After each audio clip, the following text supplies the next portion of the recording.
And if you look at what happened in Lansdale, Backyard Beans, um, they have a mural. The mural was painted by someone local, and they did the same thing right across from Backyard Beans. You have Round Guys Brewing.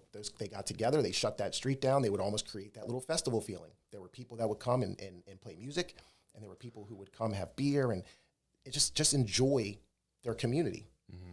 And I think that's what allowed for other shops to say, ha, there's opportunity. If this is what's going on, I would love to be part of that opportunity. I mean, think about where your office is structured at. I mean, technically, we're in the business of real estate. We're very hyper local people. Your office is structured right across the street from a coffee shop, right? Like that. There's something that comes from especially from a place of business where you see a town that's active and you say, I want to be part of that. Mm-hmm.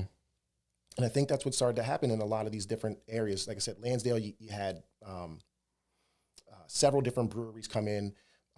Buddy and Julie did a really phenomenal job. They opened up Lansdale Tavern, which has been a brick and mortar for years, but they turned it around and they brought the community in. Again, they brought the artist in. They put murals on their walls in their businesses, and they really created this sense of camaraderie, right? And you see that they have the main street bike show, they have the Lansdale car show.